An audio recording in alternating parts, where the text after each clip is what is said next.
to another episode of Policy Drivers, where we get to talk to decision makers here in Texas about transportation and how to make the state a better place.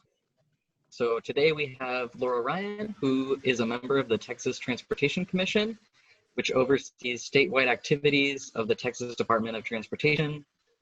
She was confirmed for a 6-year term in April of 2017 after serving an interim role in 2016. Laura has extensive experience in leadership and executive roles, serving on the commission as a CEO of Purdy Motors and as the chairman of the Texas DMV. Most recently, she accepted a position at Funnel AI as their chief operating officer. Laura earned a BA from Penn State and also has executive education degrees from the University of Texas McCombs School of Business and Columbia University's Business School. So thank you so much, Commissioner Ryan, for being with us and talking to us today. Thank you for the invitation. I'm looking forward to it. Sorry. No, thank you. Is there anything that you'd like to add that we may have missed in your intro? No, it's always hard to sit and listen to anything said about yourself, right? So no, everything's good. I'm happy to be here. Have enjoyed the public service roles that I've had, and they've been actually a true advantage to my private sector leadership because you definitely learn a lot. So I'm thrilled to have been invited to engage with you guys. This is exciting for me. So thank you. Great, thank you. So we'll go ahead and get started on some questions. The first question is, what do you wish someone had told you when you were first getting started in policy, and what advice would you give someone entering the field today? That could take a long time, right? And what I wish I knew before I started. You know, I think the biggest thing that I think I wish I knew is the aspect of the difference in public policy making versus private policy making, right? The risks, the assessments, the gathering the information, interacting with shareholders or stakeholders are very, very similar in private and public. The difference in policy making in public is it's a much broader and there are more layers, and it's also deeper, whatever the issue is. It's also a little bit of a disadvantage because of the way you have to create policy in public. I totally understand and agree with why it's there, but it makes it very difficult to make really key decisions to make sure, because there's such a diverse aspect to the cause and effect to your public policy making. Private, it's easier to get metrics, you can shift quicker, you can pull things back together. So I think private's more real time and public is a little bit longer with regard to the policy and actually to understand the cause and effect of the policy you've made. That's and great. The last part of the question was what advice? Yeah. Yeah, I think the biggest advice from my experience is you need to have a very strong compass, North Star, to why you're doing what you're doing. Because if you don't have that, it is just incredibly easy to be pulled in so many different directions with so much input and so many opinions, all valid, and so much differing opinions that it's easy to get spread so thin that you actually become incapable of making a decision. So I think that the best advice I can give is truly understand why you're doing what you're doing, because that will be your filter and your North Star through kind of the really challenging times of being in public policy. Yeah, I think that's good advice and can be hard to keep in mind, especially, I imagine, as you've been in the public sphere for a long time, you know, trying to remember why you're there in the first place might be harder, you know, 20 years into your career compared to, you know, recent students. Yeah, I agree with that. I think, you know, there's a big difference between having an appointed position and an elected position. I am strongly a believer in the appointed position and wouldn't, I don't have the ability in my, or the desire to ever be in an elected position, right? It is different, I like the appointment personally because it's a broader approach. It's a statewide approach. You're there for a very specific reason, and that's to set policy and engage, and at least with the commission, to be as fiscally responsible as we can with taxpayer dollars. It's a pretty simple filter when you really start to think about why you're there and making a difference. You know, elected officials have we need them and bless them, right? It is a unique skill set, in my opinion, and one I just don't have to do that. So, but yeah, I definitely prefer the appointed because I think it's just a little simpler, at least in my mind. So what do you think the skills or the knowledge, what skills or knowledge base do you think would be most important for students to seek out to prepare when they're thinking about entering the policy world? First off, get a broad level of experience, right? Engage in things that you're comfortable with and engage in things that you're not comfortable with, because both will give you a different insight and perspective. And that level of experience is something that you will lean on throughout your career, and never shy away from an opportunity to engage in something that will provide you a different experience. The skill set is, you know, I think you definitely need critical thinking abilities, right? And you need to master that. It is definitely something that some can be, you know, for some it's very innate. For others, and even in that case, it still can be honed and mastered and fine-tuned. But that critical thinking piece will allow you to take a lot of information, a lot of data, a lot of opinions, a lot of different dynamics of cause and effect, and apply that to whatever decision you're making.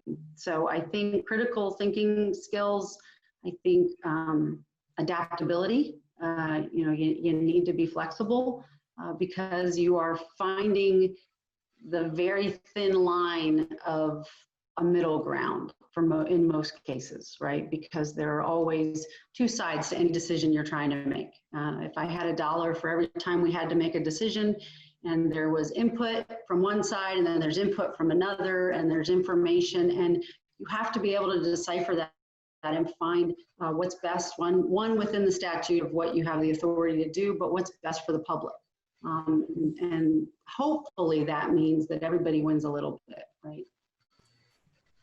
I think I really appreciate what you said about critical thinking. My background in literature, we were always asked to read critically.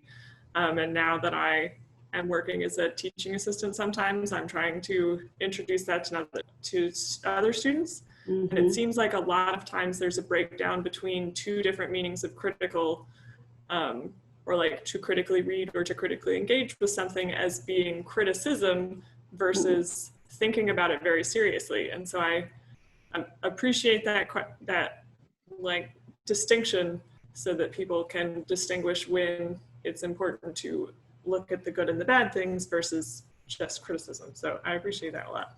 No, I appreciate that. That's a good point. And the difference between, you're right. I think the critical thinking and criticism are two different things. In my mind, critical thinking is the ability to remain objective and very high level, right? I can't tell you the amount of time I have either engaged in conversation or just in meetings, listened to public comment. And I will tell you, even though you have the data, you have the information, you have the background, somebody will bring a perspective and my mind says, that makes total sense. I agree with that. You know, we should affect that. And then, you know, 2 minutes later, you get a completely opposing opinion and information, and my mind goes, that makes total sense. We should, you know, I agree with that. We should adjust that. And what you have to have the ability to do is kind of pick out what you're agreeing with and remove the emotion, right? I often say I have my board hat on, or I have my, you know, private sector, public sector. You have to be able to kind of channel those thought processes. And that is, I will tell you, coming in 9 years ago, I wish somebody could have shared that with me earlier in my career, right? It has been an invaluable insight into how you have to learn to think as a leader. And it's helped me immensely. So, I mean, I do think my service has given me as much from a learning perspective as I hope I've been able to contribute back. Yes, thank you. You're welcome. Sorry, August. Oh, no, it's a great, I hope it can be a little bit of a dialogue. Otherwise, Yeah. you might get bored of just listening to me. So that I like the engagement. So thank you. Yeah. No, I was gonna, before you said something, Madeline, say like, that's great news for my liberal arts degree. That's how they sold it to me, was the critical thinking. So I'm glad that, you know, I got something out of it, that other people are validating me for my education. I worked very hard for my art degree. But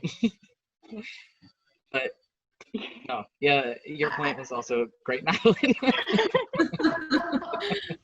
Maybe more relevant to the conversation.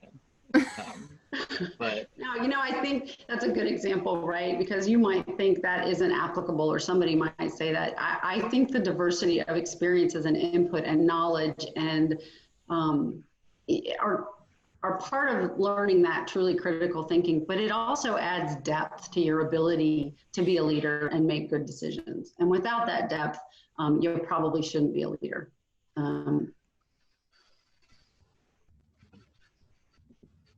so you talked already a little bit about how unique it is to be an appointed representative compared to an elected representative. I was wondering if I've never been elected, so I'm right. sorry. Okay. At least, you know, right. The responsibilities and the right. hat you have to wear is a little bit different. So I was wondering if you could talk about what you see as being the advantages or disadvantages, or I guess what's unique about working at the state level as opposed to like a local level, would you say? Well, I've had the ability to work at, you know, private and public sector. I have not had the ability to work at a more regional city or local level, but I do engage with them, obviously, right? We work with the MPOs and understand kind of the difference. And I think the difference at the state level is the balance of, as in any hierarchy, right? There are certain areas of, you know, we have a scope of authority that is up to certain boundaries, and then the regional or local MPOs have a scope of authority. And the difference, I think, is understanding that balance, right? And respecting it. There's some things that as a state level, we can do on a much broader, high, you know, kind of high level.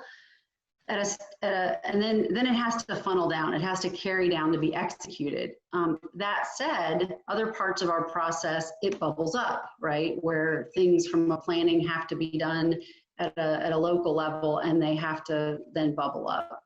So I think understanding the difference is understanding that you impact the ability to do certain things at different levels, right? Whether the work's been done and it bubbles up, or knowing where the work, our work gets done, and then it kind of flows down. And I think that's the biggest difference. States right in the middle, the state level, you know, we also have the federal dynamic, and that then comes at us from the top, and we have stuff coming up from the bottom. So I think it's a very unique perspective to be able to be really kind of the nucleus of a lot of the dynamics and decisions and things that are getting implemented or decided or planned. So I like it, because to my comment earlier about kind of diversity of experience, you really get to understand and engage in a lot of different things. Yeah, and Texas is a huge state, so working at the state level in Texas is, you know, it would be like trying to govern multiple smaller states in the Northeast or something. I can imagine that it would be difficult to balance so many different priorities and visions for state planning. It is. It's also diverse. I mean, it's people think of transportation, and you may not, right, because of what you all do. But it's, you know, when I came onto the commission, I really didn't realize the state of Texas is unique, unlike a lot, because we not only have roads and rail, but we have ports, we have a border, and a lot of our international trade for not just Texas, but the country it crosses there and engages. We have an intercoastal waterway, which a lot of states don't have. So a lot, then you've got mobility and transit and those, airports. So all that falls into the scope of Texas and the commission, and that's intriguing. And to your point, there's a lot there. Yeah. What are some projects or successes that you are most proud of? I saw that question and I thought about it, and that was probably the hardest one, I think, for me to really think through. The easy one is, the focus that the commission and TxDOT and the engagement of the safety perspective. I think that is probably one that I'm most proud of, because I think it has the ability to create the really the best impact, right? Is the area that, though the impact may be small and, we may impact one family, right, in a positive way, but that can't, that's a priceless impact. So I think that's the one I'm the most proud of. I will say that I'm proud of the response of the commission, and I'm proud of the response to of TxDOT overall. But it took, not that safety's always been a factor, but I think what I am proud of is I believe or feel that I was able to kind of create the way it was viewed. And that took a diverse approach, right? And where I talked about it every month. To the point that I really think sometimes, I was going to maybe get voted off or something. But the other piece is that I really tried hard to find ways to get people to engage and have it connect and to connect. So some of it was emotional, sharing the stories that have been shared with me. Some of it was a little bit of shock and awe. I'll give you one example. At one meeting, I took the number of deaths we had and averaged that an average person is 6 foot. And so a coffin would be 6 to 7 feet long, and then divided that in and figured out how many miles if we were to line up the coffins of everyone that had passed in the time frame. And, probably I'll use the word creative way to get a message across, but it started to, people remembered it, right? So I think that's probably one of the things that I'm very proud of. But there's really a lot of work to do. So I can't really claim that I'm proud of it, because we're not there yet. The other thing I think is really just the interactions I've been able to have with the TxDOT leadership. I think that I try very hard and have successfully brought a different mindset and approach from a more collaborative and business type focus to where they'll think about things maybe a little differently. I pushed hard on simple things like do not use acronyms that the general public doesn't understand, right? Let's really try, who are our customers, right? Our customers are the public. And, I also have tried hard to put things in meetings that help the public, if you're watching, understand why we're doing what we're doing, not just the action itself. So, if I look back and say, what value did I add? I would say that those are two things that I'm proud of and continue to focus on from my time with TxDOT and even DMV. We did a lot of really neat stuff at DMV for the same dynamic on how can we be a more customer-friendly organization or agency. And I think from a governmental standpoint, I don't know that that's always the mindset. So if you all go into that, that would be one piece of advice I would give you. Never forget that the service that you're doing or the work that you're doing is really for the impact of the general public, the people that pay taxes and live and those types of things. And you can't squander it. And but they have to understand what we're doing. And sometimes as government agencies, we can be our own worst enemy simply by just not communicating that well or clearly. That's a conversation that we have all the time here. Like transportation, we love acronyms.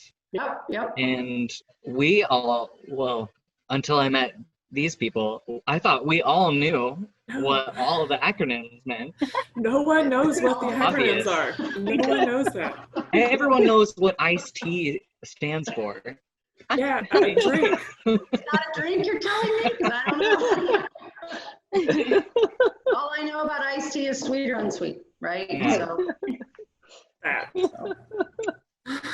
I thought, no. so what is iced tea? What does that stand for?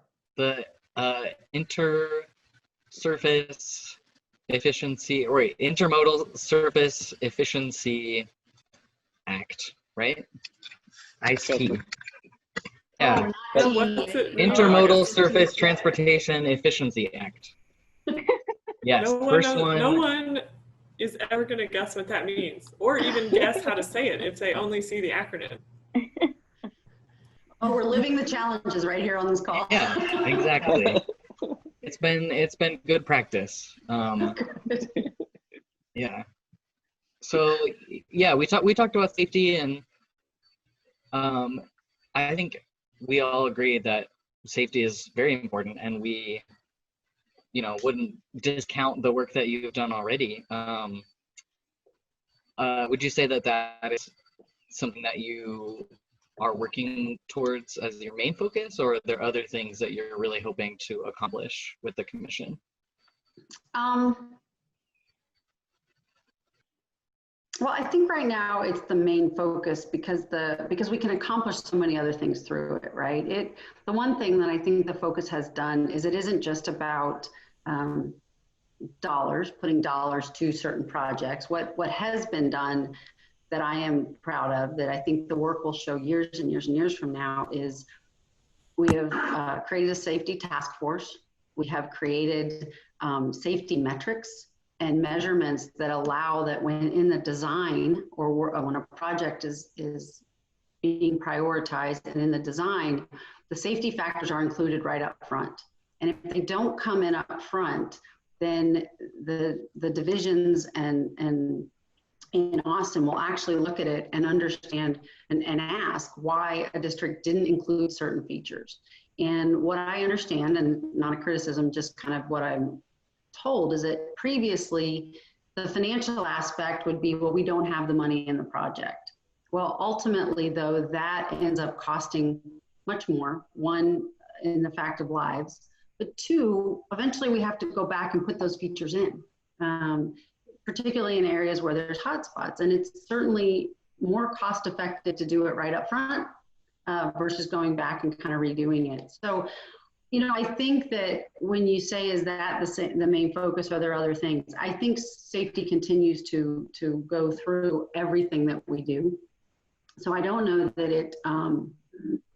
it's my only focus, but it certainly is a core focus. I mean, another real focus is just making sure we make smart decisions with our money. Running a private business and having to be responsible for a P&L, the decisions you make are responsible for that. In essence, governmental agencies don't have a P&L. They just, you don't get to that point, right? It's a different view.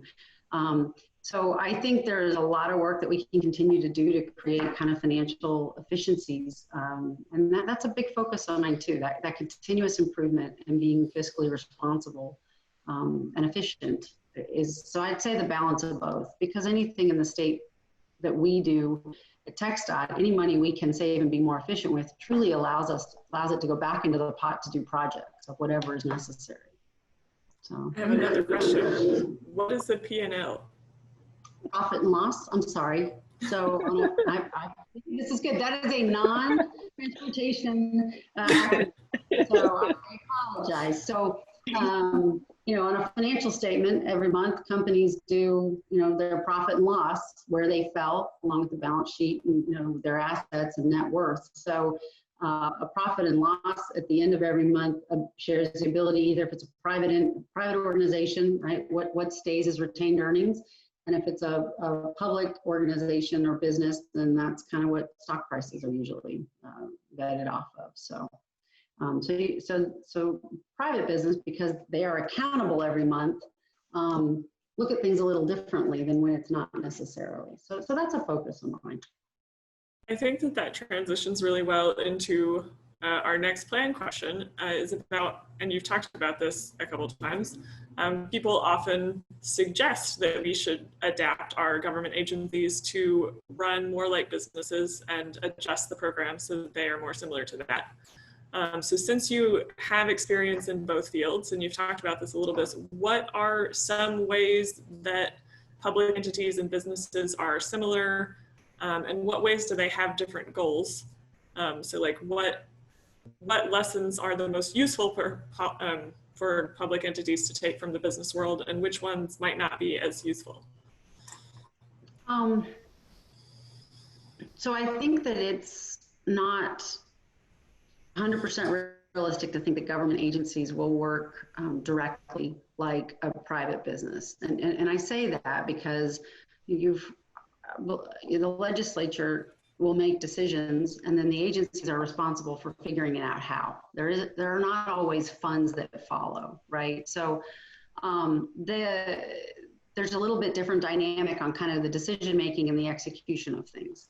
That said, we're in a private sector. Usually if there is a strategy or a decision that's made to take action on something, how it's funded and how it will impact, either the share, what metric, what return will come on that investment is thought through, and they usually come together. So I think that's the biggest difference. And balancing that, they'll never be the same either way. What can I think from a government, any type of an agency standpoint that can be used from a private business or can be carried over, I think are just really metrics, right? The ability to measure both leading and lagging and getting the right metric. Metrics, to my opinion, are useless if they don't give you the ability to make good or better decisions. Otherwise, they're just numbers, right? Or it's just data. If you're truly going to have a metric, there has to be some sort of content application to how you can use it. So I think we can, in a state agency or any agency, do a better job of the metrics we use and why we use them. Often we use metrics because they're required by either a federal or state statute, and but they don't tell us anything, in my opinion. So I think if we can, and I have shared often, okay, well, that may be metrics we are required to use, but there should be metrics that we use more internally that are closer to the ability to measure, did we make a good decision? Are we doing things wisely? How do we continue to improve? And I believe in continuous improvement. Nothing is static. I've said often, there's no best, only better. So you'll never be satisfied with what you've accomplished, right? Always try to tweak it. And you can't do that without really assessing and objectively measuring. Even if that measurement says you're a long way from your goal, you still start measuring, because the true test of measurement is trending. And you have to start somewhere. Awesome. Thank you. And you mentioned this a little bit earlier about the differences in how businesses or public entities talk about risk. So how, I guess, sort of what does that idea of risk sort of mean, and how is it viewed in each of these spheres?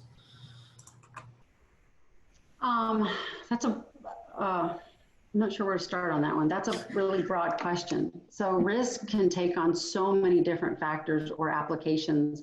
I think the biggest difference is I have yet to see a government agency go bankrupt. Well, I mean, on paper they are, right? We can say that about a lot higher up too, but they continue to run, right? If in a private business, the decisions I make, I have to assess the risk, because I truly have to understand the implication it's going to have on the business. There's liability risk, right? If I'm sued, I might shut down. There's consumer risk, because if I do something that is negatively impacting to the business, there's a cost as well as a legal dynamic. If I don't keep positive cash flow, I can't pay, right? The employees or the benefits or offer a work environment, which then I'm impacting so far down the chain from an economic standpoint. So I think that the risk factor is definitely more pointed on a private sector. The risk on the government sector and with TxDOT and the agency, the risk is, in my opinion, really is that everything we do takes so long to occur, right? That, you know, projects can take, you know, you can work on a project for 15 to 20 years before it actually you break ground. I did a map when I first got to the agency to really understand the flow. And this is a little bit of an example.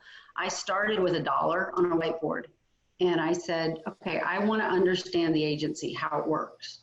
What are the touch points? So I got some of the division leaders and the chiefs together, and we were in a room with a whiteboard. We had fun. I think we had fun. They may tell you something different, but we took this $1 and I said, if I have $1 that comes in, where does it go? Well, we have a picture of this whiteboard, and it stayed up in my office in Austin for probably 2 years. We cleaned it off because now we're going to the next phase.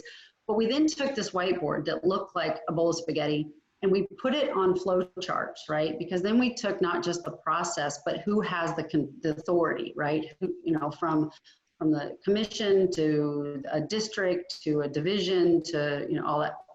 This sheet took, it went all the way around my office when we were done. It was probably, probably not that, you know, maybe 15 to 20 feet long. And what was really interesting to me is when I looked at where the public saw us take action, it was about the last 4 feet was from the time we turned dirt. So the rest of this process is environmental, is planning, is procurement, and there's just a lot of steps. So the risks, and I diverted a little, but to answer, the risk is that if we make a decision earlier in this process, because of the time and the things that are going to change, though that decision with the information you had then might be a really good decision, farther down the road, things may have changed, and now it's really hard to shift, right? 15 years of work or 10 years or 5 years. So to me, that's the biggest risk, at least that I try to think about and that I can see. That's really interesting. Because yeah, it's definitely with large scale government projects, it takes just a huge amount of time to get anything done, which is definitely a difficulty because as we have learned in the past few months, things can change really, really fast. That is true. Yeah, who'd have thought January we were going to be sitting where we're at today? Yeah, so. Not me. No, I didn't. My crystal ball was not that clear. I think some of our other interns had our next question. Okay. Yeah, I just wanted to address something you said about continuous improvement, because I think that's something that I'm noticing within the policy space is like being open, and Jay is like super open to this as well, like continuing to improve not only like your organization, but also maybe the government space that you're within or the policy space that you're within, and understanding as someone acting in that role that there's always room to improve. And I think that's a really wonderful thing to hear, because I think sometimes we get stuck in these positions where we think that everything's great and everything is being fine, it's all good. And then we realize it really isn't actually serving as many people as we want it to. So I just think that was a really great point that I wanted to highlight that you said, is kind of just like recognizing decisions we make and how we have to be open to kind of changing those and adapting as we go along to make sure that we're improving and continuing to make long-term sustainable decisions and solutions. So I just wanted to highlight that again really quickly because I really liked that point. I wanted to go back to something that you said as one of your successes. You were talking about this connection to safety, and we've been talking a lot this summer about Vision Zero, since Texas has, as a state, kind of come on board and said, yes, we want to commit to this. But as we've also talked about, Texas is a huge state, and we have many cities, but also so many counties and so lots of MPOs that we're trying to also individually get on board, because you can't just have the state deciding for every part of Texas. There's lots of many different places. So I guess what I want to hear from you is, for you specifically, like working from like a state level, what do you think are some pathways to creating safer roads in this obviously long-term adventure, and what are also some roadblocks? Well, I think what we've done to be able to start at the design phase to try to understand things, I think is one of the benefits that we've done to try to get there.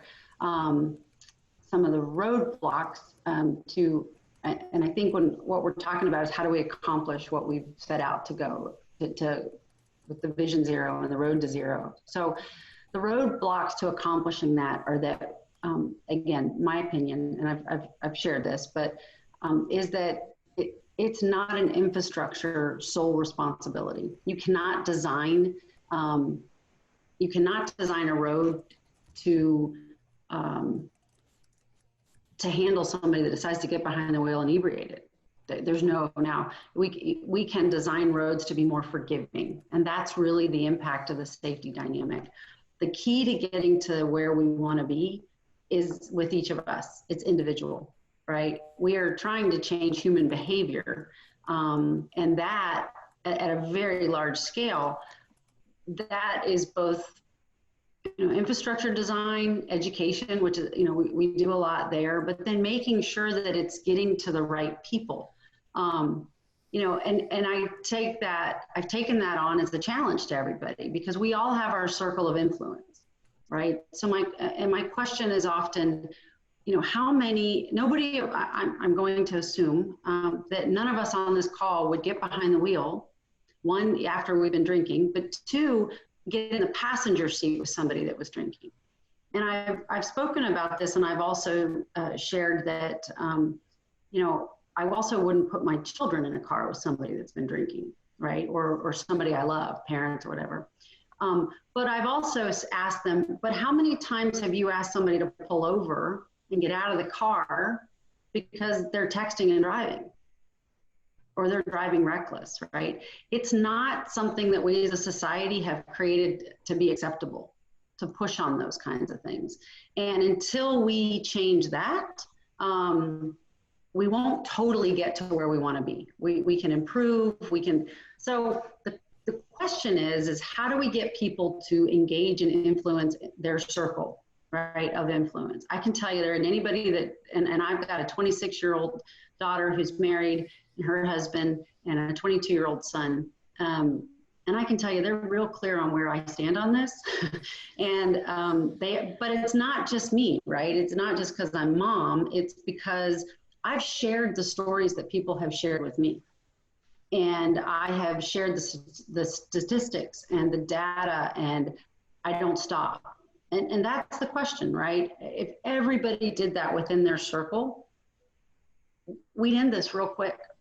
So the question is, how do we influence that? And to me, we keep talking about it, right? Each one of you all hopefully will go back and share with somebody tonight.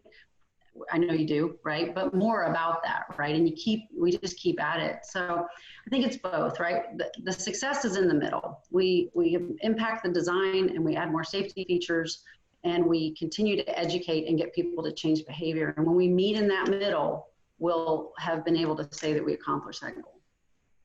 I think that's such interesting and important insight, because I think a lot of it absolutely is behavioral. And I even remember taking my driving test when I got my license late. And I say late because everyone, their 16th birthday, like, all right, let's go get my license. And I was probably a couple months after I turned 17.